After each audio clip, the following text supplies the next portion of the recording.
ಎಲ್ಲ ಒಂದು SLC ವಿದ್ಯಾರ್ಥಿಗಳಿಗೆ ಟ್ರೋಸಿಕ ಅಫಿಷಿಯಲ್ ಚಾನಲ್ಗೆ ಸ್ವಾಗತ. ನಾನು ಚೇತನ್ CK. ಇವತ್ತಿನ ಈ ವಿಡಿಯೋದಲ್ಲಿ ನಿಮಗೆ SLC ಪೂರ್ವಸಿದ್ಧ ಪರೀಕ್ಷೆ ಮತ್ತು ವಾರ್ಷಿಕ ಪರೀಕ್ಷೆಗೆ ಕನ್ನಡ ವಿಷಯದ ಪ್ರಥಮ ಭಾಷೆ ಕನ್ನಡ ವಿಷಯದ 50+ ಅಂಕಗಳ ಒಂದು ಸ್ಕೋರಿಂಗ್ ಪ್ಯಾಕೇಜ್ ನೋಡೋಣ. ಇಷ್ಟು ಓದ್ಕೊಂಡ್ರೆ ಸಾಕು, ನೀವು ಆರಾಮಾಗಿ 50+ ಅಂಕಗಳನ್ನ ಗಳಿಸ್ತೀರಾ. 50+ ಅಂಕಗಳನ್ನ ಗಳಿಸ್ತೀರಾ. ಸೂತ್ರ ಸಹಿತ ನೋಡೋಣ. ಕೊನೆವರೆಗೆ ತಪ್ಪದೆ ನೋಡಿ, ಆರಾಮಾಗಿ ನೀವು 50+ ಅಂಕಗಳನ್ನ ಗಳಿಸ್ತೀರಾ. ತಪ್ಪದೆ ಕೊನೆವರೆಗೆ ನೋಡಿ. ಸೊ ತುಂಬಾ ಇಂಪಾರ್ಟೆಂಟ್ ವಿಡಿಯೋ ಆದ್ದರಿಂದ ಕೊನೆವರೆಗೆ ತಪ್ಪದೆ ನೋಡಿ. ಬನ್ನಿ ಇವತ್ತಿನ ಈ ವಿಡಿಯೋನ ಶುರು ಮಾಡೋಣ. ಅದಕ್ಕೆ ಮುಂಚೆ ಯಾರೆಲ್ಲ ಫಸ್ಟ್ ಟೈಮ್ ನಮ್ಮ ಚಾನಲ್ ನೋಡಿದಾರ ಅಥವಾ ಚಾನಲ್ ಹುಡುಕರು ಸಬ್ಸ್ಕ್ರೈಬ್ ಕೊಂಡಿಲ್ಲ, ತಪ್ಪದೇ ಚಾನಲ್ ಸಬ್ಸ್ಕ್ರೈಬ್ ಕೊಳ್ಳಿ. ಯಾಕಂದ್ರೆ ಬೇರೆ ನಿಮಗೆ ಅನ್ವಲಿಸಿ ಮುಗಿಯವರೆಗೆ, ನಿಮ್ಮ ಒಂದು SLC ಅನ್ವಲಿಸಿ ಮುಗಿಯವರೆಗೆ ಎಲ್ಲ ವಿಷಯಗಳ ಪಾಸಿಂಗ್ ಪ್ಯಾಕೇಜ್ಗಳು, ಸ್ಕೋರಿಂಗ್ ಪ್ಯಾಕೇಜ್ಗಳು, ಫಿಕ್ಸ್ ಅಂತ ಪ್ರಶ್ನೆಗಳು, ಅಷ್ಟೇ ಅಲ್ಲದೆ ಎಲ್ಲ ವಿಷಯಗಳ ಕ್ವಶನ್ ಪೇಪರ್ಗಳು ಎಲ್ಲ ಕೂಡ ಇದು ಒಂದು ಚಾನಲ್ ಬರ್ತವೆ. ಅವೆಲ್ಲ ಬೇಕು ಅಂತ ಅನ್ನೋರು ತಪ್ಪದೆ ಈಗಲೇ ಚಾನಲ್ನ ಸಬ್ಸ್ಕ್ರೈಬ್ ಕೊಳ್ಳಿ, ಕಡ್ಡಾಯ ಮಾಡ್ಕೊಳ್ಳಿ. ನೀವು ಮಾಡ್ಕೊಂಡ್ರೆ ಮಾತ್ರ ನಮ್ಮ ಒಂದು ಎಲ್ಲ ವಿಡಿಯೋಗಳು ಸಿಗ್ತವೆ. ಕಡ್ಡಾಯ ಮಾಡ್ಕೊಳ್ಳಿ. ಮಾಡಿದ್ರ ಜೊತೆಗೆ ವಿಡಿಯೋನ ಲೈಕ್ ಮಾಡಿಬಿಟ್ಟು ಎಲ್ಲ ಫ್ರೆಂಡ್ಸ್ ಶೇರ್ ಮಾಡಿ. ಒಂದು ಲೈಕ್ ಮಾಡಿಬಿಟ್ಟು ಎಲ್ಲ ಫ್ರೆಂಡ್ಸ್ ಶೇರ್ ಮಾಡಿ. ಯಾರೆಲ್ಲ ಫ್ರೆಂಡ್ಸ್ ಇದ್ದಾರೆ ನಮಗೆ 10th ಅವ್ರಿಗೂ ಶೇರ್ ಮಾಡಿಬಿಟ್ಟು ಹೆಲ್ಪ್ ಮಾಡ್ತಾರಲ್ವಾ. ಓಕೆ, ಬನ್ನಿ ಇವತ್ತಿನ ಈ ವಿಡಿಯೋನ ಶುರು ಮಾಡೋಣ. ಸಂಪೂರ್ಣ ಕೊನೆವರೆಗೆ ನೋಡಿ. ಸೊ ನಾವು ಗದ್ಯ ಭಾಗ, ಪದ್ಯ ಭಾಗ, ಪೂರಕ ಪಾಠ ಇಟ್ಕೊಂಡು ಎಲ್ಲ 1 ಮಾರ್ಕ್ಸು, 2 ಮಾರ್ಕ್ಸು, 3 ಮಾರ್ಕ್ಸು, 4 ಮಾರ್ಕ್ಸು ಎಲ್ಲ ನೋಡೋಣ. ಸೊ ಆರಾಮಾಗಿ 50+ ಅಂಕಗಳನ್ನ ಗಳಿಸ್ಬೋದು. ತಪ್ಪದೆ ಕೊನೆವರೆಗೆ ನೋಡಿ. ಓಕೆ, ಜೊತೆಗೆ ಈ ಒಂದು PDF ಬೇಕನ್ನೋರು ನಮ್ಮೊಂದು ವಾಟ್ಸಪ್ ಚಾನಲ್ ಮತ್ತು ಟೆಲಿಗ್ರಾಮ್ ಗ್ರೂಪ್ ಜಾಯ್ನ್ ಆಗಿ. ಅಲ್ಲಿ ನಿಮಗೆ ನೆಕ್ಸ್ಟು ಎಲ್ಲ PDFಗಳು ಜೊತೆಗೆ ಅನಲೈಸಮ್ PDFಗಳು ಅಲ್ಲೇ ಆಗ್ತವೆ. ಆ ಚಾನಲ್ ಲಿಂಕನ್ನು ವಿಡಿಯೋ ಕೆಳಕೊಟ್ಟಿರ್ತೇವೆ. ನಮ್ಮೊಂದು ವಾಟ್ಸಪ್ ಚಾನಲ್ ಮತ್ತು ಟೆಲಿಗ್ರಾಮ್ ಗ್ರೂಪು ಎರಡು ಲಿಂಕ್ ಕೆಳಕೊಟ್ಟಿರ್ತೇನೆ ವಿಡಿಯೋ ಕೆಳಗಡೆ. ಅಲ್ಲಿ ಹೋಗ್ಬಿಟ್ಟು ಜಾಯ್ನ್ ಆಗಿ. ಇನ್ನೂ ಯಾರು ಜಾಯ್ನ್ ಆಗಿಲ್ಲ ತಪ್ಪದೆ ಈಗಲೇ ಜಾಯ್ನ್ ಆಗಿ. ಸೊ ನೆಕ್ಸ್ಟು ಅನುವಲ್ ಎಕ್ಸಾಮ್ಗೆ ಎಲ್ಲ PDFಗಳು ಅಲ್ಲೇ ಆಗ್ತವೆ. ಈಗಲೇ ಜಾಯ್ನ್ ಆಗಿ. ಓಕೆ, ಜೊತೆಗೆ ಎಲ್ಲ ಚಾನಲ್ ನಿಮಗೆ ಒಂದು ಕ್ವಶನ್ ಪೇಪರ್ ಹಾಕಿದ್ದೀನಿ. ಎಲ್ಲ ಕ್ವಶನ್ ಪೇಪರ್ ಹಾಕಿರ್ತೀನಿ. ಮಾಲ್ ಪೇಪರ್ಸು ತಪ್ಪದೆ ನೋಡ್ಕೊಳ್ಳಿ. ಅದೇ ಪ್ಯಾಟರ್ನಲ್ಲಿ ಕ್ವಶನ್ ಪೇಪರ್ ಬರ್ತವೆ. ಹೇಗೆ ಹಾಕಿರುತ್ತೆ ನೋಡ್ಕೊಳ್ಳಿ ಚಾನಲಲ್ಲಿ. ಓಕೆ, ಬನ್ನಿ ಇವತ್ತಿನ ಈ ವಿಡಿಯೋನ ಶುರು ಮಾಡೋಣ. ಮೊದಲೇ ಗದ್ಯ ಭಾಗದಲ್ಲಿ ಅವೆಲ್ಲ ಒಂದೊಂದು ಪ್ರಶ್ನೆ ಇಂಪಾರ್ಟೆಂಟ್ ನೋಡಿ ಅಂತೈತೆ. ಎಲ್ಲ ಕೂಡ ಇಂಪಾರ್ಟೆಂಟು. ಉತ್ತರ ಸಹಿತವೇ. ಜಸ್ಟ್ ವಿಡಿಯೋನ ಪಾಸ್ ಮಾಡಿ ಓದ್ತಾ ಹೋಗಿ, ನೋಡ್ತಾ ಹೋಗೋಣ ನಾವು. ಒಂದೇ ಪ್ರಶ್ನೆ, ಭಾಷೆ ಯಾವುದಕ್ಕೆ ಸಾಧನವಾಗಿದೆ?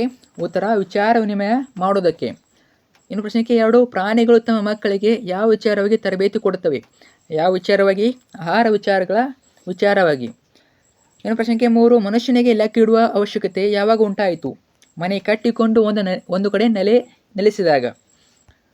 ಇನ್ನು 4ನೇ ಪ್ರಶ್ನೆ, ಎಣ್ಣೆ ತುಪ್ಪದ ಮಿಶ್ರಣ ಬೇಡವೆಂದು ಹೇಳಿದವರು ಯಾರು? ಕವಿನ ಎಸ್ಸೇನ.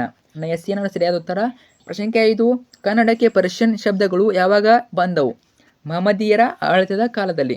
ಪ್ರಶ್ನೆಗೆ 6, ಒಂದು ಭಾಷೆ ಸತ್ವಪೂರ್ಣವಾಗಿರಬೇಕಾದರೆ ಅದನ್ನಾಡುವ ಜನ ಹೇಗಿರಬೇಕು?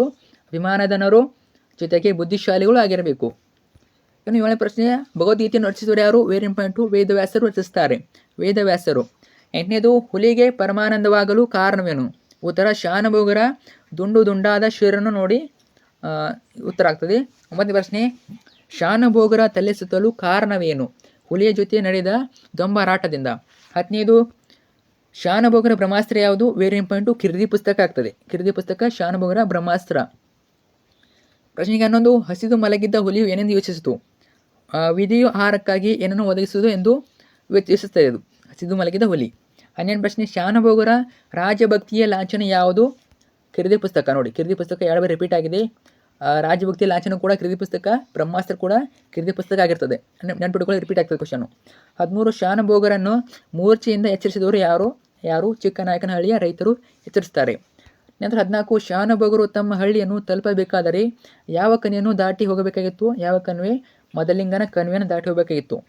ಇನ್ನು 15, ಶಾನುಭೋಗರು ಚಿಕ್ಕನಾಯಕನಹಳ್ಳಿಗೆ ಏಕೆ ಹೋಗಿದ್ದರು? ಇರಸಾಲಿಗಾಗಿ ಹೋಗಿರ್ತಾರೆ. ನಂತರ 16, ಲೇಖಕರು ವರ್ಣಿಸಿರುವ ಲಂಡನ್ನಿನ ಪೇಟೆಯಲ್ಲಿರುವ ಸ್ಟೇಷನರಿ ಅಂಗಡಿ ಹೆಸರೇನು? ಯಾವ ಅಂಗಡಿ ಅದು? ವೂಲ್ವರ್ತ್. ಇನ್ನು 17, ನೆಲ್ಸನ್ ಅವರ ಮೂರ್ತಿರುವ ಸ್ಥಳದ ಹೆಸರೇನು? ಟ್ರಾಫಲ್ಗರ್ ಸ್ಕ್ವೇರ್ ಆಗ್ತದೆ. Trafalgar square. ಸ್ವಲ್ಪ ಫಾಸ್ಟ್ ಆಗ್ಬೋದು, ನಿಮಗೆ ಸ್ಲೋ ಬೇಕನ್ನೋ ವಿಡಿಯೋನ ಪಾಸ್ ಬಿಟ್ಟು ಕ್ವಶನ್ ಓದ್ಕೊಳ್ಳಿ. ಸೊ ತುಂಬಾ ಇದೆ ಕ್ವಶನ್ಗಳು, ಎಲ್ಲ ಕೂಡ ಹೇಳಬೇಕು. ಸೊ ವಿಡಿಯೋನ ಪಾಸ್ ಬಿಟ್ಟು ಕರೆಕ್ಟಾಗಿ ಓದ್ಕೊಳ್ಳಿ. ಇನ್ನು 18, ವೆಸ್ಟ್ ಮಿನಿಸ್ಟರ್ ಅಬೆ ಯಾರ ಸ್ಮಾರಕವಾಗಿದೆ? ಸತ್ತವರ ಅಥವಾ ಸತ್ತು ಹೋಗಿರುವ ಕವಿಪುಂಗರವರ ಸಂತರ ಸಾರ್ವಭೌಮರ ಸ್ಮಾರಕ ಅಂತ ಕರೀತಾರೆ. ಇನ್ನು 19, ಆಂಗ್ಲ ಸಾಮ್ರಾಜ್ಯದ ವೈಭವ ಕಂಡುಬರುವ ಓಣಿ ಯಾವುದು? ಚೇರಿಂಗ್ ಕ್ರಾಸ್ ಆಗ್ತದೆ. ಇನ್ನು 20, ಲಂಡನ್ನ ರಸ್ತೆಗಳಲ್ಲಿ ನಿಲ್ಲುವುದನ್ನು ತಪ್ಪಿಸಲು ಮಾಡಿರುವ ವ್ಯವಸ್ಥೆಯನ್ನು ಭೂಗರ್ಭದಲ್ಲಿ ಗಾಡಿಗಳನ್ನು ಹಾಕಿದ್ದಾರೆ. ಇನ್ನು 21, 3ನೇ ಎಡ್ವರ್ಡನ್ನು ತಂದ ಶಿಲೆಗಿರುವ ಹೆಸರೇನು? Stone of stone. ಓಕೆ, ಇದೇ ರೀತಿ ನಿಮಗೆ ಒಂದಕ್ಕೊಂದು ತುಂಬ ಪ್ರಶ್ನೆ ಇವೆ. ವಿಡಿಯೋನ ಪಾಸ್ ಕ್ವಶನ್ ಓದ್ಕೊಳ್ಳಿ. ನಾನು ಜಸ್ಟ್ ಎಲ್ಲ ಓದ್ತಾ ಹೋಗಲ್ಲ, ಎಲ್ಲ ಓದಿದ್ರೆ ತುಂಬಾ ನೋಡಿ ಲೆಂತ್ ಆಗ್ತದೆ. ಸೊ ಪಾರ್ಟ್ 1 ಪಾರ್ಟ್ 2 ಮಾಡಬೇಕಾಗತ್ತೆ. ಸೊ ಬೇಡ, ಕಂಪ್ಲೀಟಾಗಿ ಇದೊಂದು ವಿಡಿಯೋದಲ್ಲಿ ನೋಡೋಣ. ಸೊ ತಪ್ಪದೆ ನೀವು ವಿಡಿಯೋನ ಪಾಸ್ ಮಾಡಿಟ್ಟು ಓದ್ಕೊಳ್ಳಿ ಎಲ್ಲ ಕ್ವಶನ್ಗಳನ್ನು. ಸೊ ಇದು ಕೇವಲ ನಿಮ್ಮ ಒಂದು ಪೂರ್ವಸಿದ್ಧ ಬದಲಿಗೆ ಮಾತ್ರವಲ್ಲ, ಕೇವಲ ಪೂರ್ವಸಿದ್ಧ ಮಾತ್ರವಲ್ಲ ಪರೀಕ್ಷೆ, ಅನುಲೈಸಮ್ ಹೇಳ್ತಾ ಇದ್ದೀನಿ. 5+ ಅಂಕಗಳನ್ನು ನೀವು ಇಷ್ಟು ಓದ್ಕೊಂಡ್ರೆ ಪಡ್ಕೋತೀರಾ. ಅನುಲೈಸಮ್ ಆಗಿರ್ಬೋದು, ನಿಮ್ಮೊಂದು ಪೂರ್ವಸಿದ್ಧ ಪರೀಕ್ಷೆ ಆಗಿರ್ಬೋದು, ಎರಡು ಕೂಡ ಸೇಮ್ ಪ್ಯಾಟರ್ನು. ಓಕೆ, ಇದೇ ರೀತಿ ಒಂದೊಂದು ಎಲ್ಲ ಪ್ರಶ್ನೆ ಇವೆ. ಆ ವಿಡಿಯೋನ ಪಾಸ್ ಮಾಡಿಟ್ಟು ಎಲ್ಲ ನೋಡ್ಕೊಳ್ಳಿ. ಪ್ರತಿಯೊಂದು ಕ್ವಶನ್ ಇಂಪಾರ್ಟೆಂಟ್ ಕ್ವಶನ್ಗಳೇ. ನಿಮ್ಮೊಂದು ನೀಲನಕ್ಷೆ ಆಧಾರಿತ ಜೊತೆಗೆ LP ಆಧಾರಿತ ಕ್ವಶನ್ಗಳು 100% ರಿಪೀಟ್ ಆಗ್ತವೆ. 50+ ಆರಾಮಾಗಿ ಪಡ್ಕೊಳ್ತಾರೆ. ನಂತರ ಪದ್ಯ ಭಾಗದಿಂದ ನಮಗೆ ಇವೆಲ್ಲ ಒಂದೊಂದು ಪ್ರಶ್ನೆಗಳು. ಪದ್ಯ ಭಾಗದಿಂದ ಕಂಪನಿ ಸರ್ಕಾರ ಹೊರಡಿಸಿದ ಆದೇಶ ಯಾವುದು? ನಿಶಸ್ತ್ರೀಕರಣ. ಎರಡನೇದು ಹಲಗಲಿಯ 4 ಪ್ರಮುಖರು ಯಾರು? ಯಾರು? ಪೂಜೇರಿ ಹನುಮ, ಬೇಡರ ಬಾಲ, ಜಡಗ ರಾಮ. ಹಲಗಲಿ ಗುರುತು ಉಳಿದಂಥದ್ದು ಏಕೆ? ಹಲಗಲಿ ಬೆಂಕಿ ಹಾಕಿ ಸುಟ್ಟು ಬೂದಿ ಮಾಡಿದ್ರಿಂದ ಹಲಗಲಿ ಯಾವುದೇ ಕಾರಣಕ್ಕೂ ಗುರುತು ಉಳಿದಂಗೆ ಆಗಿಬಿಡ್ತದೆ. ಇನ್ನು 4ನೇ ಪ್ರಶ್ನೆ, ಯಾವ ಘಟನೆ ಹಲಗಲಿ ಲಾವಣಿಗೆ ಕಾರಣವಾಗಿದೆ? ಯಾವ ಘಟನೆ? ತುಂಬಾ ಇಂಪಾರ್ಟೆಂಟು. ಹತಾರ ಕದನ ಅಥವಾ ಹಲಗಲಿ ಬಂಟರ ಹತಾರ ಕದನ. ಹಲಗಲಿ ಗ್ರಾಮ ಎಲ್ಲಿದೆ? ಇದನ್ನು ಬಾಗಲಕೋಟೆ ಜಿಲ್ಲೆಯಲ್ಲಿದೆ. ಕೇವಲ ಬಾಗಲಕೋಟೆ ಜಿಲ್ಲೆ ಬರೆದು ಮಾರ್ಕ್ಸ್ ಕೊಡ್ತಾರೆ, ತಾಲೂಕು ಬರುವ ಅವಶ್ಯಕತೆ ಇಲ್ಲ. ಬಾಗಲಕೋಟೆ ಜಿಲ್ಲೆ ಅಂತ ಬರೆದರೆ ಮಾರ್ಕ್ಸನ್ನು ಕೊಡ್ತಾರೆ. ನಂತರ 6ನೇ ಪ್ರಶ್ನೆ, ಹಲಗಲಿ ಗ್ರಾಮದ ಹೆಬ್ಬಾಗಿಲಿನ ಬಳಿ ನಿಂತು ಬುದ್ಧಿ ಮಾತನ್ನು ಹೇಳಿದವರು ಯಾರು? ಹೆಬಲ್ಕ್ ಸಾಹೇಬ. ಇದೇ ರೀತಿ ಒಂದಕ್ಕದ ಎಲ್ಲ ಪ್ರಶ್ನೆ ಇವೆ. ಓಕೆ, ಇದೇ ರೀತಿ ಪ್ರತಿಯೊಂದು ಪ್ರಶ್ನೆ ಓದ್ಕೊಳ್ಳಿ. ವಿಡಿಯೋನ ಪಾಸ್ ಮಾಡಿಬಿಟ್ಟು ಪ್ರತಿಯೊಂದು ಪ್ರಶ್ನೆ ಓದ್ಕೊಳ್ಳಿ. ಎಲ್ಲ ಕೂಡ ಇಂಪಾರ್ಟೆಂಟ್ ಪ್ರಶ್ನೆಗಳು. ಓಕೆ, ಸೊ ಎಲ್ಲ ಕೂಡ ಒಂದಕ್ಕೆ ಪ್ರಶ್ನೆಗಳು ಕವರ್ ಆಗ್ತವೆ ನೋಡ್ಕೊಳ್ಳಿ. ಜೊತೆಗೆ ಮಲ್ಟಿಪಲ್ ಎಲ್ಲ ಬೇಕನ್ನೋರು ನಮ್ಮ ಒಂದು ವಿಡಿಯೋ ಹಾಕಿರ್ತೀನಿ, ಒಂದು ಸ್ಕೋರಿಂಗ್ ಪ್ಯಾಕೇಜ್ ಅಂತ ಹಾಕಿರ್ತೀನಿ, ಒಂದು ಅದು ನೋಡ್ಕೊಳ್ಳಿ. ಅಲ್ಲಿ 1 ಅಂಕ 2 ಅಂಕ ಎಲ್ಲ ಕೂಡ ಮಲ್ಟಿಪಲ್ ಕೊಟ್ಟಿದ್ದೀನಿ. ಸೂತ್ರದ ಸಹಿತ ಹೊಸ ವಿಡಿಯೋ ಇರ್ತದೆ, ನೋಡ್ಕೊಳ್ಳಿ. ಸ್ಕೋರಿಂಗ್ ಪ್ಯಾಕೇಜ್ ಅಂತ ಇರ್ತದೆ, ಅಲ್ಲಿ ಹೋದರೆ ನಿಮಗೆ ಎಲ್ಲ ಮಲ್ಟಿಪಲ್ ಸಿಗ್ತವೆ. ಓಕೆ, ಇನ್ನು ಪಠ್ಯಪೂರ್ವಕ ಅಧ್ಯಯನ ವಸಂತ ಮುಖ ತೋರಲಿಲ್ಲ. ಇವೆಲ್ಲ ಇಂಪಾರ್ಟೆಂಟ್ ಕ್ವಶನ್ಗಳು. ಒಂದೊಂದು ವಾಕ್ಯದಲ್ಲಿ ಉತ್ತರ ಬರೆಯಿರಿ. ಪುಟ್ಟಪೂರಿ ಏನು ಮಾಡ್ತಿದ್ದಾಳೆ? ಮುಸಿರಿ ತುಕ್ಕುತ್ತಿದ್ದಾಳೆ. ಪುಟ್ಟಪೂರಿ ಅಮ್ಮ ಗುಡಿಸಿನಲ್ಲಿ ಹೇಗೆ ಮಲಗಿದ್ದಾಳೆ? ಗುರುತ ಮಲಗಿದ್ದಾಳೆ. ಸೊ ಎರಡಲ್ಲೊಂದು ಬರ್ಬೋದು, ಅರ್ಥ ಆಯ್ತಾ? ಇವೆರಡು ಕೂಡ ಇಂಪಾರ್ಟೆಂಟ್ ಪ್ರಶ್ನೆಗಳು, ನೋಡ್ಕೊಳ್ಳಿ. ಉತ್ತರ ಕೂಡ ನಾನು ಹೇಳ್ಬಿಡ್ತೀನಿ ನಿಮಗೆ. ಓಕೆ, ನೋಡ್ಕೊಳ್ಳಿ ಉತ್ತರಗಳು. ಸುಣ್ಣ ಕಾಣದೆ ಮುಖ ಮುಚ್ಚಿಕೊಂಡಿವೆ. ಏನು ಕ್ವಶನ್ ಏನದು? ಗೋಡೆಗಳು ಏಕೆ ಮುಖ ಮುಚ್ಚಿಕೊಂಡಿವೆ? ಸುಣ್ಣ ಕಾಣದೆ ಮುಖ ಮುಚ್ಚಿಕೊಂಡಿವೆ. 4ನೇದು, ಕೋಗಿಲೆಗಳು ಹೇಗೆ ಕಾಣುತ್ತವೆ? ಹಾಡುತ್ತವೆ, ಮನದುಂಬಿ ಹಾಡುತ್ತವೆ. ಯಾರಿಗೆ ವಸಂತ ಮುಖ ತೋರಲಿಲ್ಲ? ಕುಂಬಾರ, ಕಮ್ಮಾರ, ನೇಕಾರ, ಕೇರಿಯ ಮಾರ, ಪುಟ್ಟಿಗೆ ವಸಂತ ಮುಖ ತೋರಲಿಲ್ಲ. ಇಂಪಾರ್ಟೆಂಟ್ ಕ್ವಶನ್ ನೋಡ್ಕೊಳ್ಳಿ. ಇದೇ ರೀತಿ ಒಂದೊಂಕದ ಎಲ್ಲ ಪ್ರಶ್ನೆ ಇವೆ ಪೂರಕ ಪಾಠದಿಂದ. ವಸಂತ ಮುಖ ತೋರಲಿಲ್ಲ ನೋಡ್ಕೊಳ್ಳಿ. ತುಂಬಾ ಈಸಿ ಕ್ವಶನ್ಸು, ಒಂದ್ಸಲ ಓದ್ಕೊಂಡು ನೆನಪಿಡ್ತವೆ, ಸ್ಟಾಫ್ ಏನಿಲ್ಲ, ಓದ್ಕೋಬೋದು. ನಂತರ ಗದ್ಯ ಭಾಗದಿಂದ ನಮಗೆ 2 ಅಂಕ ಪ್ರಶ್ನೆಗಳು, 3-4 ವಾಕ್ಯಗಳು ತರಿಸಿ. ಅಂದರೆ ಏನು? 2 ಅಂಕ ಪ್ರಶ್ನೆಗಳು. ಇವೆಲ್ಲ ಇಂಪಾರ್ಟೆಂಟ್ ಪ್ರಶ್ನೆಗಳು. ವ್ಯಾವಹಾರಿಕ ಮತ್ತು ಗ್ರಾಂಥಿಕ ಭಾಷೆಯ ಲಕ್ಷಣವೇನು? ಲಿಪಿಯ ಚಾಡು ಆರಂಭಗೊಂಡ ಬಗ್ಗೆ ಹೇಗೆ? ನಂತರ ಲಿಪಿಯ ಮೂಲಕ ಜ್ಞಾನ ಭಂಡಾರ ಯಾವ ರೀತಿ ಬದಲಾಯಿತು? ವಿಡಿಯೋನ ಪಾಸ್ ಮಾಡಿಬಿಟ್ಟು, ಅಂದರೆ ಸ್ಟಾಪ್ ಮಾಡಿಬಿಟ್ಟು ಎಲ್ಲ ಓದ್ಕೊಳ್ಳಿ ನೀವು. ಜಸ್ಟ್ ನಾನು ಮೇನ್ ಕ್ವಶನ್ ಹೇಳ್ತಾ ಹೋಗ್ತೀನಿ. ಓಕೆ, ತುಂಬಾ ಇಂಪಾರ್ಟೆಂಟು. ಸೊ ಉತ್ತರ ಸಹಿತವೇ ನಾನು ಕ್ವಶನ್ ಕೊಡ್ತಾ ಇದ್ದೀನಿ, ಉತ್ತರ ಹುಡ್ಕೋಬೇಕಂತ ಏನಿಲ್ಲ. ಕೇವಲ ವಿಡಿಯೋನ ಪಾಸ್ ಮಾಡಿಟ್ಟು ಓದ್ತಾ ಹೋಗ್ಬೇಕಷ್ಟೇ. ಉತ್ತರ ಸಹಿತವೇ, ಕಷ್ಟ ಏನಿಲ್ಲ, ಓದ್ಬೋದು. ಕನ್ನಡ ಭಾಷೆ ಹದಕೊಂಡದ್ದು ಹೇಗೆ? ಇದೇ ರೀತಿ 2 ಅಂಕದ ಎಲ್ಲ ಪ್ರಶ್ನೆ ಇರ್ತವೆ. ವಿಡಿಯೋನ ಪಾಸ್ ಮಾಡಿಟ್ಟು ಪ್ರಶ್ನೆ ಓದ್ಕೊಳ್ಳಿ. ಜೂಮ್ ಮಾಡಿ ತೋರಿಸ್ತಾ ಇದ್ದೀನಿ ನಿಮಗೆ, ಕಾಣಿಸ್ಲಿ ಅಂತ. ಸೊ ಕರೆಕ್ಟಾಗಿ ನೋಡ್ಕೊಳ್ಳಿ ಅಲ್ಲ. ಪ್ರತಿಯೊಂದು ಪ್ರಶ್ನೆ ಉತ್ತರ ಸಹಿತವೇ.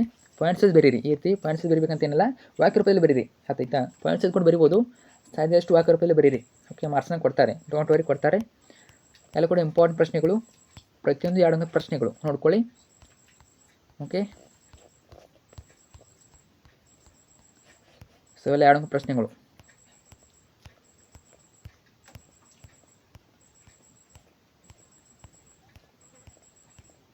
ಸೊ PDF ನಾನು ಟ್ರೈ ಮಾಡ್ತೀನಿ, ಹಾಕಿರ್ತೀನಿ ಗ್ರೂಪಲ್ಲಿ. ಜೊತೆಗೆ ಅನಾಲಿಸಿಸ್ ಮೇಲೆ PDF ಎಲ್ಲ ಹಾಕ್ತೀವಿ. ತಪ್ಪದೆ ವಾಟ್ಸಪ್ ಚಾನಲ್ ಮತ್ತು ಟೆಲಿಗ್ರಾಮ್ ಗ್ರೂಪು, ಅಲ್ಲಿ ಜಾಯ್ನ್ ಆಗಿರಿ ಯಾವುದಕ್ಕೂ. ನಂತರ ನಿಮಗೆ ಇವೆಲ್ಲ 2 ಅಂಕ ಪ್ರಶ್ನೆ ನೋಡ್ಕೊಳ್ಳಿ. ನಂತರ ಪದ್ಯ ಭಾಗದಿಂದ 3-4 ವಾಕ್ಯಗಳ ಪ್ರಶ್ನೆಗಳು. ಅಂದರೆ 2 ಅಂಕ ಪ್ರಶ್ನೆಗಳು. ಹಕ್ಕಿ ಹಾರಾಟವನ್ನು ಅಕ್ಷಕ್ಕೆ ಹೇಗೆ ಹೋಲಿಸಿದ್ದಾರೆ? ಹೊಸಗಾಲದ ಹಸು ಮಕ್ಕಳನ್ನು ಹಕ್ಕಿ ಹೇಗೆ ಅರಸಿದೆ? ಹಕ್ಕಿಯು ಯಾವ ಮೀರಿ ನೀರನ್ನು ಹೀರಿದೆ? ಹಲಗಲಿ ಬೇಡರು ದಂಗೆಯಲು ಕಾರಣವೇನು? ಪ್ರತಿಯೊಂದು ಪ್ರಶ್ನೆ ಇಂಪಾರ್ಟೆಂಟು. ಸ್ಟೂಡೆಂಟ್ ಪಾಸ್ ಮಾಡಿಟ್ಟು ನೀವು ಎಲ್ಲ ಪ್ರಶ್ನೆನ ಓದ್ಕೊಳ್ಳಿ. ಓಕೆ, ಅಂದರೆ ಪಠ್ಯಪೂರ್ವಕ ಅಧ್ಯಯನದ 3-4 ವಾಕ್ಯಗಳು, ಅಂದರೆ 2 ಅಂಕ ಪ್ರಶ್ನೆಗಳು. ಪಠ್ಯಪೂರ್ವಕ ಅಧ್ಯಯನದಿಂದ ಯಾವೆಲ್ಲ ಬರ್ಬೋದು ನೋಡಿ, ತುಂಬಾ ಇಂಪಾರ್ಟೆಂಟು. ಆಲ್ಮೋಸ್ಟ್ ರಿಪೀಟ್ ಆಗ್ತವೆ ಕ್ವಶನ್ಗಳು. ಭಗತ್ ಸಿಂಗ್ ಜಲಿಯನ್ ವಾಲಾಬಾಗ್ ಮನೆಯ ಕುರಿತು ತನ್ನ ಸಹೋದರಿಗೆ ಹೇಳಿದ ಮಾತುಗಳನ್ನು ತಿಳಿಸಿ. ಭಗತ್ ಸಿಂಗ್ ಜಲಿಯನ್ ವಾಲಾಬಾಗ್ ಮಾರ್ನ ಹೋಮದಿಂದ ತೆಗೆದುಕೊಂಡು ನಿರ್ಧಾರವನ್ನು ತಿಳಿಸಿ. ರಿಪೀಟ್ ಆಗ್ತದೆ. ಭಗತ್ ಸಿಂಗ್ ಬಗ್ಗೆ ಕೇಳ್ಬೋದು. ವೆರಿ ಇಂಪಾರ್ಟೆಂಟ್ ಕ್ವಶನ್ಗಳು, ಪ್ರತಿಯೊಂದು ನೋಡ್ಕೊಳ್ಳೇಬೇಕು ನೀವು. ಭಗತ್ ಸಿಂಗ್ ಹೇಗೆ ಅಮರನಾದನು ಅಥವಾ ಹತನಾದ ಅಥವಾ ಮರಣ ಹೊಂದಿದನು ಕೇಳ್ತಾರೆ. ಅಮರನಾದನು ಮರಣ ಹೊಂದಿದನು, ಹೆಚ್ಚಾಗಿ ನಮಗೆ ಅಮರನಾಥನು ಕೇಳ್ತಾರೆ.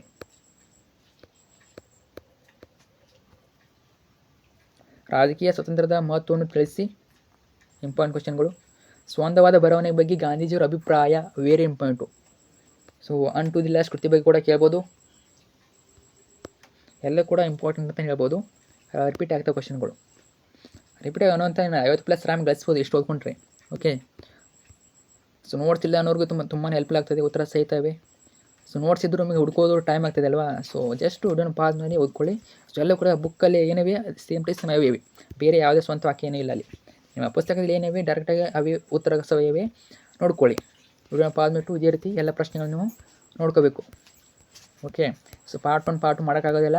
ಸೊ ಕಂಪ್ಲೀಟ್ ಇದೇ ಒಂದು ಆನ್ಸರಲ್ಲಿ ಹೇಳ್ಬಿಡ್ತೀನಿ, ನೋಡ್ಕೊಳ್ಳಿ. ಸೊ ನಂತರ ನಿಮಗೆ ಕವಿ ಪರಿಚಯ, ಗದ್ಯ ಭಾಗ ಮತ್ತು ಪದ್ಯ ಭಾಗದ ಕವಿ ಪರಿಚಯ ನೋಡ್ಕೊಳ್ಳಿ. ತುಂಬ ಅವಶ್ಯಕತೆ ಇಲ್ಲ, ಎಲ್ಲ ಕವಿ ಪರಿಚಯ ನೋಡುವ ಅವಶ್ಯಕತೆ ಇಲ್ಲ. ನೀಲನಕ್ಷೆ ನೋಡ್ಕೊಳ್ಳಿ, ಬ್ಲೂಪ್ರಿಂಟ್ ನೋಡ್ಕೊಳ್ಳಿ. ಅಲ್ಲಿ ಯಾವ ಪಾಠದ ಮೇಲೆ ಯಾವ ಪದ್ಯದ ಮೇಲೆ ಕವಿ ಪರಿಚಯ ಕೊಟ್ಟಿದ್ದಾರೆ ಅಷ್ಟು ಓದ್ಕೊಂಡ್ರೆ ಸಾಕು. ಇಲ್ಲಿ ನೀಲನಕ್ಷೆ ಆಧಾರಿತ, ಬ್ಲೂಪ್ರಿಂಟ್ ಆಧಾರಿತ ಕವಿ ಪರಿಚಯ ಕೊಟ್ಟಿದ್ದೀನಿ, ಎಷ್ಟು ಓದ್ಕೊಳ್ಳಿ ಸಾಕು. ಇಷ್ಟರಲ್ಲಿ ಇಬ್ಬರು ಕವಿ ಪರಿಚಯ ಕೇಳ್ತಾರೆ, ಪ್ರತಿಯೊಂದಕ್ಕೂ 3 ಅಂಕ, ಟೋಟಲಾಗಿ 6 ಮಾರ್ಕ್ಸಿಗೆ ಕೇಳ್ತಾರೆ. ಪ್ರತಿ ಕವಿ ಪರಿಚಯಕ್ಕೆ 3 ಅಂಕ ಇರ್ತದೆ. ಯಾವ ಇಂಪಾರ್ಟೆಂಟು ಗದ್ಯ ಭಾಗ ಲೇಖಕ ಪರಿಚಯ ನೋಡ್ಕೊಳ್ಳಿ, ಮತ್ತು ಪದ್ಯ ಭಾಗ 2 ಕೊಟ್ಟಿದ್ದೀನಿ. ಜಸ್ಟ್ ಏನು ತುಂಬ ಓದೋ ಅವಶ್ಯಕತೆ ಇಲ್ಲ. ಅವರ ಜನ್ಮಸ್ಥಳ ನೋಡ್ಕೊಳ್ಳಿ, ಅವ್ರ ಹೆಸರು, ತಂದೆ ತಾಯಿ ಹೆಸರು, ಜನ್ಮಸ್ಥಳ, ಕಾಲ, ಕೃತಿ ಮತ್ತು ಪ್ರಶಸ್ತಿ, ಇಷ್ಟು ಬರೋದು ಸಾಕು. 3 ಮಾರ್ಕ್ಸ್ ಕೊಡ್ತಾರೆ. ಎಲ್ಲ ಕೊಟ್ಟಿದ್ದೀನಿ, ಒಂದು ರಫ್ ಬುಕ್ಕಲ್ಲಿ ಬರ್ಕೊಳ್ಳಿದ್ನ, ತುಂಬಾ ಈಸಿ ಪಾಯಿಂಟ್ಸು. ಸೊ ಇಡೀ ಪ್ಯಾರಾಗ್ ಓದೋಕೋಬೇಡಿ, ಏನು ಕ್ವಶನ್ ಕೇಳಿದ್ರು ಅವರು ಡೈರೆಕ್ಟ್ ಆನ್ಸರ್ ಇರಬೇಕು. ಓಕೆ, ಎಲ್ಲ ಕೂಡ ನೋಡ್ಕೊಳ್ಳಿ. NN ಮೂರ್ತಿರಾವ್ ಆಗಿರ್ಬೋದು, ದ.ರಾ ಬೇಂದ್ರೆ, ಆಮೇಲೆ D.H. ಜಯಪ್ಪಗೌಡ, ಆಮೇಲೆ ರನ್ನ, ಆಮೇಲೆ ದೇವನೂರು ಮಹಾದೇವ, ಕುವೆಂಪು, ಸಾರಾ ಅಬೂಬಕರ್ ಆಗಿರ್ಬೋದು, ಪಂಪ, ಇವರೆಲ್ಲ ಕವಿ ಪರಿಚಯ ನೋಡ್ಕೊಳ್ಳಿ. ಸೊ ಇಷ್ಟರಲ್ಲಿ 2 ಕವಿ ಪರಿಚಯ ಬರ್ಬೋದು ನಿಮ್ಮೊಂದು ಪೂರ್ವ ಪರೀಕ್ಷೆಗೆ ಮತ್ತು ವಾರ್ಷಿಕ ಪರೀಕ್ಷೆಗೆ ಬರ್ತವೆ, ನೋಡ್ಕೊಳ್ಳಿ. ಸೊ ಇಷ್ಟೇ, ತುಂಬ ಏನಿಲ್ಲ. ಅವರ ಕೃತಿಗಳನ್ನ ನೋಡ್ಕೊಳ್ಳಿ, ಅವ್ರ ಹೆಸರು, ಅವ್ರ ಜನ್ಮಸ್ಥಳ, ಅವ್ರ ತಂದೆ ತಾಯಿ ಹೆಸರು, ಪ್ರಶಸ್ತಿಗಳು, ಎಷ್ಟು ಬರೆದ್ರೆ ಸಾಕು, 3 ಮಾರ್ಕ್ಸ್ ಕೊಡ್ತಾರೆ. ಅಂದರೆ ಸಂದರ್ಭ ಸ್ವಾರಸ್ಯ ಅಥವಾ ಸಂದರ್ಭ ಸ್ವಾರಸ್ಯ ಗದ್ಯ ಭಾಗದಿಂದ ಅರ್ಥ ಆಯ್ತಾ. ಇವೆಲ್ಲ ಸಂದರ್ಭ ಸ್ವಾರಸ್ಯ ಪ್ರತಿಯೊಂದು ಇವೆ. ವಿಡಿಯೋನ ಪಾಸ್ ಮಾಡಿಬಿಟ್ಟು ಸಂದರ್ಭ ಸ್ವಾರಸ್ಯ ನೋಡ್ಕೊಳ್ಳಿ. ಸೊ 2 ಸೈಡ್ ಕೊಟ್ಟಿದ್ದೀನಿ, ಸೊ ನೀವು 2 ಸೈಡ್ನ ಓದ್ಕೊಳ್ಬೇಕು. ಓಕೆ, 2 ಸೈಡ್ ಇವೆ. ಸೊ ಸೀರಿಯಲೈಸ್ ಓದ್ಕೊಳ್ಳಿ ಅಥವಾ ನಂಬರ್ ವೈಸ್ ಓದ್ಕೊಳ್ಳಿ. ಸೊ ಎಲ್ಲ ಕೂಡ ಇವೆ, ನೋಡ್ಕೊಳ್ಳಿ. ಸೊ ಪ್ರತಿಯೊಂದು ಉತ್ತರ ಸಹಿತವೆ. ಆಯ್ಕೆ ಸಂದರ್ಭ ಸ್ವಾರಸ್ಯ ಇರಬೇಕು. ಆಯ್ಕೆ ಸಂದರ್ಭ ಸ್ವಾರಸ್ಯ 3 ಬರೆದರೆ ನಿಮಗೆ 3 ಮಾರ್ಕ್ಸ್ ಕೊಡ್ತಾರೆ. ಆಯ್ಕೆಗೆ 1 ಅಂಕ, ಸಂದರ್ಭಕ್ಕೆ 1 ಅಂಕ, ಸ್ವಾರಸ್ಯಕ್ಕೆ 1 ಅಂಕ, ಈ ರೀತಿ ಮಾರ್ಕ್ಸ್ ಇರ್ತದೆ. ಆಯ್ಕೆ ತುಂಬಾ ಇಂಪಾರ್ಟೆಂಟ್ ನೋಡಿ. ಆಯ್ಕೆಯಲ್ಲಿ ಏನು ಬರಬೇಕು, ಅದನ್ನ ಬರೆದವ್ರು ಯಾರೋ, ಆ ಬರೆದವರ ಕೃತಿಕಾರರ ಹೆಸರು ಬರಬೇಕು, ಆಮೇಲೆ ಆ ಕೃತಿನೂ ಬರಬೇಕು. ಕೃತಿ ಜೊತೆಗೆ ಆ ಒಂದು ವಾಕ್ಯವನ್ನು ಯಾವ ಪಾಠದಿಂದ ಪದ್ಯದಿಂದ ತಗೊಂಡಿದ್ದಾರೆ ಅದು ಬರೀಬೇಕು. ಅರ್ಥ ಆಯ್ತಾ. ಸಂದರ್ಭ ಸ್ವಾರಸ್ಯ ತುಂಬ ಆಗಲ್ಲ. ನೀಲನಕ್ಷೆ ನೋಡ್ಕೊಳ್ಳಿ, ಬ್ಲೂಪ್ರಿಂಟ್ ಅನ್ವಯ ನೋಡ್ಕೊಳ್ಳಿ. ಇನ್ನು ಸಂದರ್ಭ ಸ್ವಾರಸ್ಯ ಪದ್ಯ ಭಾಗದಿಂದ ಎಲ್ಲಿ ಬರ್ತಾವೆ ನೋಡಿ. ಹಕ್ಕಿ ಹಾರಿಸಿ ನೋಡಿದರ, ರೆಕ್ಕೆಗಳೆರಡು ಪಕ್ಕದಲ್ಲುಂಟು, ಸಾರ್ವಭೌಮರ ನೆತ್ಯ ಕುಕ್ಕಿ, ಇವೆಲ್ಲ ಪದ್ಯ ಭಾಗದ ಸಂದರ್ಭಗಳು. ಇವನು ಕೂಡ ವಿಡಿಯೋನ ಪಾಸ್ ಮಾಡಿಟ್ಟು ಎಲ್ಲ ಸಂದರ್ಭನ ಒಂದ್ಸಲ ಮನನ ಮಾಡ್ಕೊಳ್ಳಿ, ಕರೆಕ್ಟಾಗಿ ಓದ್ಕೊಳ್ಳಿ. ತುಂಬ ಟಫ್ ಏನಿಲ್ಲ. 1-2 ಸಲ ಓದ್ಕೊಳ್ಳಿ, 1ನೇ ಸಲ ಓದಿರಿ ಅರ್ಥ ಆಗೋದಿಲ್ಲ. ಇವಾಗ 2-3 ಸಲ ಓದ್ಕೋತೀರ, ಅವಾಗ ನಿಮಗೆ ಬರ್ತವೆ. ಓಕೆ, ಸಂದರ್ಭ ಏನು ಅಕ್ಯುರೇಟ್ ಬ್ಯಾಪೆಟ್ ಹಾಕಬೇಕಂತ ಏನಿಲ್ಲ, ಅದನ್ನು ಅರ್ಥ ಮಾಡ್ಕೊಳ್ಳಿ. ಆ ಯಾವ ಸಂದರ್ಭದಲ್ಲಿ ಆ ಒಂದು ವಾಕ್ಯ ಇದೆ ಅಂತ ನಿಮ್ಮ ಸ್ವಂತದಲ್ಲಿ ಬರೀಬೋದು. ಅರ್ಥ ಆಯ್ತಾ. ಮಾರ್ಕ್ಸ್ ಕೊಡ್ತಾರೆ, ಡೋಂಟ್ ವರಿ. ಆಯ್ಕೆ ಸಂದರ್ಭ ಕರೆಕ್ಟಾಗಿ ಬರೀಬೇಕು ಅಷ್ಟೇ. ಓಕೆ, ಆಯ್ಕೆನ ಕರೆಕ್ಟಾಗಿ ಬರೀಬೇಕು.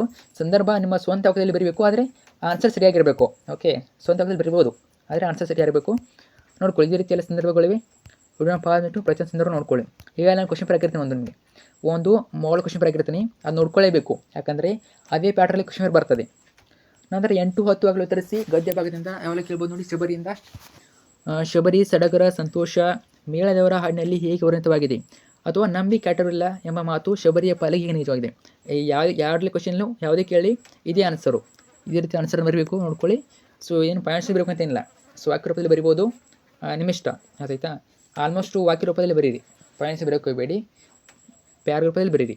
ಆಯ್ತಾ, ವಾಕ್ಯ ರೂಪದಲ್ಲಿ ಬರೀಬೇಕು, ನೋಡ್ಕೊಳ್ಳಿ. 8, 10 ಆಗಲು ಉತ್ತರವನ್ನು ಬರೀಬೇಕನ್ನ. ನಂತರ ಯಾವೆಲ್ಲ ಕ್ವಶನ್ ನೋಡಿ. ಪಾಂಡವರು ಸೋದರನ್ನು ತಿಳಿದಾಗ ಕರ್ಣನ ಮನಸ್ಥಿತಿಯನ್ನು ತಿಳಿಸಿ. ನಂತರ 8, 10 ಆಗಲು ಉತ್ತರಿಸಿ. ಪದ್ಯ ಭಾಗದಿಂದ ಯಾವೆಲ್ಲ ಕೇಳ್ಬೋದು ನೋಡಿ. ಸಂಕಲ್ಪ ಗೀತೆಯಿಂದ ಯಾವುದೇ ಕ್ವಶನ್ ಕೇಳಿ. ಸೊ ಎಲ್ಲ ಪಾಯಿಂಟ್ಸ್ ನೋಡ್ಕೊಳ್ಳಿ. ಅರ್ಥ ಆಯ್ತಾ. ಎಲ್ಲ ಏನದು ಸಾರಾಂಶ ಇದು. ವೀರ್ಲವ 8, 10 ಇಂಪಾರ್ಟೆಂಟು. ಆಮೇಲೆ ಕೌರವೇಂದ್ರನ ಕೊಂದೆ ನೀನು 8, 10 ಪ್ರಶ್ನೆಗಳು ಇಂಪಾರ್ಟೆಂಟು. ಸೊ ನೋಡ್ಕೊಳ್ಳಿ. ನಂತರ 3 ಕಂಠಪಾಠ ಪದ್ಯಗಳು, 3 ಕಂಠಪಾಠ ಪದ್ಯಗಳು ಪ್ಲಸ್ ಮೌಲ್ಯಗಳು, ಇವೆಲ್ಲ ಕಂಠಪಾಠ ಪದ್ಯ ಇಂಪಾರ್ಟೆಂಟ್ ನೋಡಿ. ಯಾವುದು ಕಲುಷಿತವಾದ ನದಿಗಳಿಗೆ, ಮುಂಗಾರಿನ ಮಳೆ ಆಗೋಣ, ಬರಡಾಗಿರುವಿಕೆ ಬರಡಾಗಿರುವಿ ಕಾಡು ಮೇಡುಗಳ ಸಂತವಾಗುತ್ತಾ ಮುಟ್ಟೋಣ. 39ನೇ ಪ್ರಶ್ನೆ ಸಂಕಲ್ಪಗೀತೆ ಕಂಠಪಾಠ. ಆಮೇಲೆ ಅದರ ಮೌಲ್ಯಗಳು ನೋಡ್ಕೊಳ್ಳಿ. ಓಕೆ, ಅದೇ ರೀತಿ ಕೌರವೇಂದ್ರನ ಕೊಂದೆ ನೀನು ಪದ್ಯದ ಮೌಲ್ಯಗಳು ನೋಡ್ಕೊಳ್ಳಿ. ಜೊತೆಗೆ ವೀರಲವ ಕಂಠಪಾಠ ಓದ್ಕೊಳ್ಬೇಕು. ಊರಿಯೋಳು ಕವಸೆಯಲ್ಲಿ ಪಡೆದ ಕೋರಂ ರಾಮ ಕೇಳ್ಬೋದು ಪದ್ಯ ಭಾಗ. ಆಮೇಲೆ ಅದನ್ನು ನೋಡ್ಕೊಳ್ಳಿ. ಕಂಠಪಾಠ ನೋಡ್ಕೊಳ್ಳಿ. ಯಾವುದು? ಕೌರವೇಂದ್ರನ ಕೊಂದೆ ನೀನು ಕಂಠಪಾಠ ನೋಡ್ಕೋಬೇಕು. ವೀರಲವ ಪದ್ಯ ಮೌಲ್ಯ ನೋಡ್ಕೊಳ್ಳಿ. ಮೌಲ್ಯಗಳು ಎಲ್ಲಿ ಬರ್ತಾರೆ ನಮಗೆ? 3 ಮಾರ್ಕ್ಸ್ಲಿ ಕೇಳ್ತಾರೆ ನೋಡಿ. 3 ಅಥವಾ 4 ಮಾರ್ಕ್ಸ್ ಕೇಳ್ತಾರೆ ಅನ್ಕೋತೀನಿ. ಮೌಲ್ಯ ಕೇಳ್ತಾರೆ, ಅದು ಕೂಡ ಬರೀಬೇಕು, ನೋಡ್ಕೊಳ್ಳಿ. ನಂತರ ಅಲಂಕಾರ ಮೇಲೆ ಕ್ವಶನ್ ಕೇಳ್ತಾರೆ ನಮಗೆ. ಅದ್ರ ಜೊತೆಗೆ ಪತ್ರ ಕೇಳ್ತಾರೆ. 5 ಮಾರ್ಕ್ಸಿಗೆ ಪತ್ರ ಲೇಖನ ಕೇಳ್ತಾರೆ. ವ್ಯವಹಾರಿಕ ವ್ಯಕ್ತಿಕ ತುಂಬಾ ಈಸಿ. ಆಲ್ಮೋಸ್ಟ್ ಈಗ ಸ್ಕೂಲಲ್ಲಿ ಕಲ್ತಿರ್ತೀರ, ಕನ್ನಡ ವಿಷಯದಲ್ಲಿ ಹೇಳಿರ್ತಾರೆ ನಮಗೆ ಪತ್ರ ಬರೋವನಿಗೆ. ಇಲ್ಲಿವರೆಗೆ ಯಾವ್ದು ಬರೆದಿದ್ದೀರಾ ಅದನ್ನೇ ಬರೀರಿ, ಬೇರೆ ಓದಕ್ಕೆ ಹೋಗಬೇಡಿ. ಇಲ್ಲಿವರೆಗೆ ಯಾವ್ದು ಕಲ್ತಿದ್ದೀರಾ ಅದನ್ನೇ ಕರೆಕ್ಟಾಗಿ ನೋಡ್ಕೊಳ್ಳಿ. ಒಂದು ವ್ಯವಹಾರಿಕ, ಒಂದು ವ್ಯಕ್ತಿಕ, ಈ ಎರಡರಲ್ಲಿ ಒಂದು ನೋಡ್ಕೊಳ್ಳಿ. ಪರ್ಫೆಕ್ಟಾಗಿ ಒಂದು ನೋಡ್ಕೊಳ್ಳಿ. ಎರಡು ನೋಡ್ಕೊಂಡು ಕನ್ಫ್ಯೂಸ್ ಆಗ್ತೀರಾ. ಸೊ ಒಂದು ಇದರ್ ವ್ಯವಹಾರಿಕ ನೋಡ್ಕೊಳ್ಳಿ, ಇಲ್ಲಾಂದರೆ ವೈಯಕ್ತಿಕ ನೋಡ್ಕೊಳ್ಳಿ. ಒಟ್ಟಿನಲ್ಲಿ ಒಂದನ್ನು ಚೆನ್ನಾಗಿ ನೋಡ್ಕೊಳ್ಳಿ. 44ನೇ ಪ್ರಶ್ನೆ ಇರ್ತದೆ ನಮಗೆ ಪತ್ರಲೇಖ 5 ಮಾರ್ಕ್ಸ್ಗೆ. ಆಮೇಲೆ ನೋಡಿ ಅಲಂಕಾರ ಮೇಲೆ ಕ್ವಶನ್ ಕೇಳ್ತಾರೆ ನಮಗೆ 3 ಮಾರ್ಕ್ಸ್ಗೆ. 3 ಅಂಕಕ್ಕೆ ಕ್ವಶನ್ ಕೇಳ್ತಾರೆ. ರೂಪಕಲಂಕಾರ ಇಂಪಾರ್ಟೆಂಟು ನೋಡ್ಕೊಳ್ಳಿ. ಯಾವ ರೀತಿ ಬರ್ತದೆ? ಲಕ್ಷಣ, ಅಭೇದವನ್ನು ರೂಪಿಸಿ ವರ್ಣಿಸಿದರೆ ಅದೇ ರೂಪಕಲಂಕಾರ. ಯಾವೆಲ್ಲ ಕ್ವಶನು ಎಕ್ಸಾಂಪಲ್ ನೋಡಿ. ಮಾರಿಗೋತನವಾಯಿತು, ನಾಳಿನ ಭಾರತವು, ಆಮೇಲೆ ಇವೆಲ್ಲ ಬರ್ತವೆ ನೋಡಿ. ಪ್ರೀತಿ ಅನ್ನತ್ತೆ ಅಚ್ಚೋಣ, ಆಮೇಲೆ ಹಳೆಗಣ ಬರ್ತವೆ. ಅಳಿಯರಿ ತಿಪ್ಪ ಕ್ವಶನ್ಗಳು ನೋಡ್ಕೊಳ್ಳಿ. ಇನ್ನು ದೃಷ್ಟಾಂತ ಅಲಂಕಾರ ಯಾವೆಲ್ಲ ಬರ್ತವೆ ನೋಡಿ. ದೃಷ್ಟಾಂತ ಅಲಂಕಾರ ಲಕ್ಷಣ ನೋಡ್ಕೊಳ್ಳಿ. ಮಾತು ಬಲವನಿಗೆ ಜಗಳವಿಲ್ಲ, ಊಟ ಬಲವನ ರೋಗ ಇಲ್ಲ, ಉಪ್ಪಿಗಿಂತ ರುಚಿ ಇಲ್ಲ, ತಾಯಿಗಿಂತ ಬಂಧು ಇಲ್ಲ. ಆಮೇಲೆ ಇನ್ನು ಕೇಳೋದು ಕಡಿಮೆ ಯಾವುದು? ಅರ್ಥಾಂತರ ನ್ಯಾಸಾಲಂಕಾರ. ಕೇಳೋದು ಕಡಿಮೆ, ಏನೂ ಹೇಳೋಕ್ಕಾಗಲ್ಲ, ಕೇಳ್ಬೋದು. ಆತನ ಪರೀಕ್ಷೆಯಲ್ಲಿ ಪ್ರಥಮ ಸ್ಥಾನ ಪಡೆದು ಉತ್ತೀರ್ಣನಾದನು. ಇವೆಲ್ಲ ಬರ್ತಿರ್ತವೆ, ನೋಡ್ಕೊಳ್ಳಿ. ನಂತರ 30ನೇ ಪ್ರಶ್ನೆ ಅಲಂಕಾರ, ಉಪಮಾಲಂಕಾರ. ಉಪಮಾಲಂಕಾರ ಮೇಲೆ ಯಾವ್ದು ಕ್ವಶನ್ ಬರ್ಬೋದು ನೋಡಿ. ಲಕ್ಷಣ, ಹೋಲಿಸಿ ವರ್ಣಿಸಿದರೆ ಅದೇ ಉಪಮಾಲಂಕಾರ. ಏನಾದ್ರು ಹೋಲಿಸಿ ವರ್ಣಿಸಿದರೆ ಅದು ಉಪಮಾಲಂಕಾರ ಆಗ್ತದೆ. ಇವೆಲ್ಲ ಎಕ್ಸಾಂಪಲ್ ನೋಡಿ. ಭೀಮ, ದುರ್ಯೋಧನರು ಮೊದಲಿನಿಂದ ಹೋರಾಡಿದರು, ಇವೆಲ್ಲ ಇದರಲ್ಲಿ ಬರ್ತವೆ, ಉಪಮಾಲಂಕಾರದಲ್ಲಿ ಬರ್ತವೆ. ನಂತರ ನೋಡ್ಕೊಳ್ಳಿ ಛಂದಸ್ಸು ನೋಡ್ಕೊಳ್ಳಿ. ಕಂದ ಪದ್ಯದಲ್ಲಿ ಬರ್ತವೆ. ಆಮೇಲೆ ಬಾಮಿನಿ ಷಟ್ಪದಿಯಲ್ಲಿ ಬರ್ತದೆ, ನೋಡ್ಕೊಳ್ಳಿ. ಕಂದ ಪದ್ಯ ಅಂದರೆ ಅಂತ ಬಂದಾಗ 2 ಸಾಲು ಕೊಟ್ಟರೆ ಅದು ಕಂದ ಪದ್ಯ ಆಗಿರ್ತದೆ. 3 ಸಾಲು ಕೊಟ್ಟರೆ 1ನೇ ಸಾಲಿನಲ್ಲಿ 13 ಅಕ್ಷರಗಳಿಂದ ಕಡಿಮೆ ಇದ್ದಾರೆ. ಆಮೇಲೆ ವಾರ್ಧಕ ಷಟ್ಪದಿ 3 ಸಾಲು ಕೊಡೋರು 1ನೇ ಸಾಲಿನಲ್ಲಿ 14 ಅಕ್ಷರಗಳಿಂದ ಜಾಸ್ತಿ ಇದ್ದಾರೆ. ಇದೇನಾಗ್ತದೆ? ವಾರ್ಧಕ ಷಟ್ಪದಿ ಆಗ್ತದೆ. ಉತ್ತರ ಸಹಿತವೇ ನೋಡ್ಕೊಳ್ಳಿ. ಸೊ ಈ ರೀತಿ ನಾವು ಗುರ್ತಿಡಬೇಕು. ಕಂದ ಪದ್ಯ ಯಾವುದಾಗ್ತದೆ, ವಾರ್ಧಕ ಷಟ್ಪದಿ ಯಾವುದಾಗ್ತದೆ, ಈ ರೀತಿ ಗುರ್ತಿಡಬೇಕು. ಆಮೇಲೆ 30ನೇ ಪ್ರಶ್ನೆ ಚಂಪಕ ಮಾಲಾವೃತ್ತ. 1 ಸಾಲು ಕೊಡೋರು, 1 ಸಾಲು ಕೊಟ್ಟರೆ ಅವರು ಅದು ಚಂಪಕ ಮಾಲಾವೃತ್ತ ಆಗಿರ್ತದೆ. ಉತ್ಮಲ ಮಾಲಾವೃತ್ತ 1 ಸಾಲು ಕೊಡೋರು ಯಾವುದು ಕೊಡ್ತಾರೆ ನೋಡಿ, ಆಯ್ತಾ? ಇವ್ರನ್ನ ಪಾದ್ಬಿಟ್ಟು ಇದಕ್ಕೂ ನೋಡ್ಕೊಳ್ಳಿ. ಆಮೇಲೆ ಪತ್ರಲೇಖನ ಈಗ ಹೇಳಿದ 44ನೇ ಪ್ರಶ್ನೆ ಕೇಳ್ತಾರೆ 5 ಮಾರ್ಕ್ಸ್ಗೆ. 32ನೇ ಪ್ರಶ್ನೆ ಏನು? ಗಾದಿ ಮಹತ್ವ ಕೇಳ್ತಾರೆ. ತುಂಬಾ ಈಸಿ, ಸ್ವಂತದಲ್ಲಿ ಬರೀಬೇಕು. ಯಾವುದೇ ಗಾದಿ ಕೇಳೋರು ಇದು ಬರಲೇಬೇಕು. ಏನು? ಗಾದಿಗಳು ಹಿರಿಯರ ಅನುಭವ ಮಾತುಗಳು. ಗಾದೆಗಳು ವೇದಗಳಿಗೆ ಸಮ. ಗಾದೆಗಳು ಆಕಾರದಲ್ಲಿ ಚಿಕ್ಕದು, ಅರ್ಥದಲ್ಲಿ ದೊಡ್ಡದು. ಇಷ್ಟು ಬರಲೇಬೇಕು ಯಾವುದೇ ಗಾದೆ ಕೇಳೋರು. ಇದಕ್ಕೆ 1 ಮಾರ್ಕ್ಸ್ ಇರ್ತದೆ. ಇನ್ನು ಅಭ್ಯಾಸಕ್ಕಾಗಿ ಗಾದೆಗಳು ನೋಡ್ಕೊಳ್ಳಿ. ಪೂರಕ ಗಾದೆಗಳಿಂದಕ್ಕೆ ಇದರಲ್ಲಿ 1 ಅಥವಾ 2 ಕೇಳ್ತಾರೆ. 2 ಕೊಡ್ತಾರೆ, 1 ಬರಬೇಕು. ಇಷ್ಟರಲ್ಲಿ ಕೇಳ್ತಾರೆ. ಇವೆಲ್ಲ ಇಂಪಾರ್ಟೆಂಟು. ಸತ್ಯಲಿಕೆ ಸಾವಿಲ್ಲ, ಸೋಳಿಗೆ ಸುಖವಿಲ್ಲ, ದೇಶ ಸುತ್ತಿ ನೋಡು, ಕೋಶ ಓದಿ ನೋಡು, ಈ ರೀತಿ ಬರ್ತವೆ. ಆಮೇಲೆ ವ್ಯವಹಾರಿಕ ಪತ್ರ ಲೇಖನ ಯಾವ ರೀತಿ ಬರ್ಬೋದು ನೋಡ್ಕೊಳ್ಳಿ. ತುಂಬಾ ಈಸಿ, ತುಂಬ ಏನು ವ್ಯತ್ಯಾಸ ಕೇಳೋದಿಲ್ಲ. ಇವರಿಂದ ಇವರಿಗೆ ಯಾರು ಕೊಡ್ತಾರೆ, ನೀವು ಬರೀಬೇಕಷ್ಟೇ. ಓಕೆ. ನಂತರ ಕವಿ ಲೇಖರ ಪರಿಚಯ, ಸಂದರ್ಭ ಆಯ್ಕೆ ಬರಲು ಸಹಕಾರಿ. ಇವೆಲ್ಲ ಪಾಯಿಂಟ್ಸ್ ನೋಡ್ಕೊಳ್ಳಿ, ನೆನಪಿಟ್ಟುಕೊಳ್ಳಿ. ಇದನ್ನ ಎಲ್ಲಿ ಹೆಲ್ಪ್ ಆಗ್ತದೆ ನಿಮಗೆ? ಕವಿ ಪರಿಚಯ ಬರೆಯೋಕ್ಕೆ ಹೆಲ್ಪ್ ಆಗ್ತದೆ, ಮತ್ತು ಸಂದರ್ಭ ಬರೆಯೋಕ್ಕೆ ಹೆಲ್ಪ್ ಆಗ್ತದೆ. ಅರ್ಥ ಆಯ್ತಾ? ಅವ್ರ ಕೃತಿಗಳು ಸಹಿತವೇ ನೋಡ್ಕೊಳ್ಳಿ. ಪ್ರಶಸ್ತಿಗಳು ಹೆಲ್ಪ್ ಆಗ್ತವೆ. ಕವಿ ಲೇಖಕ ಪರಿಚಯ ಬರುವಾಗ ಮತ್ತು ಸಂದರ್ಭ ಬರುವಾಗ ಹೆಲ್ಪ್ ಆಗ್ತವೆ, ನೋಡ್ಕೊಳ್ಳಿ. ಓಕೆ, ಇದೇ ರೀತಿ ಎಲ್ಲ ಕೂಡ ನೋಡ್ಕೊಳ್ಳಿ. ನಂತರ 6 ಬಹು ಆಯ್ಕೆ ಪ್ರಶ್ನೆ 4 ಉತ್ತರಗಳಲ್ಲಿ ಮೊದಲನೇ ಉತ್ತರವನ್ನೇ ಬರೆದು 1 ಅಂಕ ಗಳಿಸುವೆ. ಅದೃಷ್ಟವಿದ್ದರೆ 2 ಅಂಕ. ಓಕೆ, ಇವೆಲ್ಲ 2 ಅಂಕ ಪ್ರಶ್ನೆಗಳು ಇಂಪಾರ್ಟೆಂಟು. ಆಗಲೇ ಹೇಳಿದ್ನಲ್ಲ, ಅದು ನೋಡ್ಕೊಳ್ಳಿ ಸಾಕು. ಇನ್ನು 39ನೇ ಪ್ರಶ್ನೆ ಕಂಠಪಾಠದ ಯಾವೆಲ್ಲ ಇಂಪಾರ್ಟೆಂಟ್ ನೋಡಿ. ಕಲುಷಿತವಾದಿ ಇಂಪಾರ್ಟೆಂಟು. ಆಮೇಲೆ 39ನೇ ಪ್ರಶ್ನೆ ಮಾರಿಗೋತನವಾಯಿತು ಕೇಳ್ಬೋದು. ಅದು ಇಲ್ಲ ಅಂದರೆ ಊರು ಕ್ವಸ್ಸಲ್ಲೇ ಕೇಳ್ಬೋದು. ಇವೆಲ್ಲ 3 ಇಂಪಾರ್ಟೆಂಟು. 1 ಬರ್ಬೋದು, ಇಂಪಾರ್ಟೆಂಟ್ ನೋಡ್ಕೊಳ್ಳಿ. ಸೊ ಅನಾಲಿಸಮ್ ಕೂಡ ಇಂಪಾರ್ಟೆಂಟ್ ಇದು, ಅರ್ಥ ಆಯ್ತಾ? ಕೇವಲ ಪೂರೈಸಿದ ಪರೀಕ್ಷೆ ಮಾತ್ರ ಅಲ್ಲ, ಅನಾಲಿಸಮ್ಗೆ ಸೇವ್ ಮಾಡಿ ಇಟ್ಕೊಳ್ಳಿ. ಇದೇ ವಿಡಿಯೋ ಬರ್ತದೆ, ಬೇರೆ ಯಾವುದು ಬರೋದಲ್ಲ, ಇದೇ ಪ್ಯಾಕೇಜ್ ಬರ್ತದೆ 50+. ಸೊ ಇದೇ ರೀತಿ ಎಲ್ಲ ಇಂಪಾರ್ಟೆಂಟ್ ಕ್ವಶನ್ಗಳು, ಕೀ ಪಾಯಿಂಟ್ಸ್ ಸಹಿತ ಇವೆ. ಸಂಕಲ್ಪ ಗೀತೆ ಸಾರಾಂಶ ಇರ್ಬೋದು, ಕೌರವೇಂದ್ರನ ಕೊಂದೆ ನೀನು ಸಾರಾಂಶ, ಆಯ್ತಾ? 2 ಮಾರ್ಕ್ಸ್ ಕ್ವಶನ್ ಬರ್ತಾವೆ, ನೋಡ್ಕೊಳ್ಳಿ. ಓಕೆ, ಪ್ರಬಂಧ ಬರವಣಿಗೆ ಪ್ರಯತ್ನಕ್ಕೆ ಒಂದಿಷ್ಟು ಮಾಹಿತಿ. ಇವೆಲ್ಲ ಪ್ರಬಂಧ ಬರವಣಿಗೆ ಇಂಪಾರ್ಟೆಂಟ್ ನೋಡಿ. ರಾಷ್ಟ್ರೀಯ ಹಬ್ಬದ ಮಹತ್ವ, ರಾಷ್ಟ್ರೀಯ ಭಾವೈಕ್ಯತೆ, ಮಹಿಳಾ ಸಬಲೀಕರಣ, ತ್ಯಾಜ್ಯ ವಸ್ತು ನಿರ್ವಹಣೆ, ಗ್ರಂಥಾಲಯಗಳ ಮಹತ್ವ, ಇವೆಲ್ಲ ಇಂಪಾರ್ಟೆಂಟ್ ಕ್ವಶನ್ಗಳು. ಸ್ವಚ್ಛ ಭಾರತ ಅಭಿಯಾನ ಆಗಿರ್ಬೋದು, ಗ್ರಾಮ ಸ್ವರಾಜ್ಯ, ಇದರಲ್ಲೇ ಒಂದು ಬರ್ಬೋದು. ಸೊ ಇಷ್ಟೊಂದು ಪ್ಯಾಕೇಜು ಕರೆಕ್ಟಾಗಿ ಎಲ್ಲ ಓದ್ಕೊಳ್ಳಿ. ಒಂದ್ಸಲ ಓದಿದ್ರೆ ಅರ್ಥ ಆಗೋಲ್ಲ, ಒಂದು 2 ಸಲ ಓದ್ಕೊಳ್ಳಿ. ಅರ್ಥ ಆಯ್ತಾ? ತುಂಬಾ ಈಸಿ, ನೆನ್ಪುಳಿತವೆ, ಕರೆಕ್ಟಾಗಿ ಓದ್ಕೊಳ್ಬೇಕು ಅಷ್ಟೇ.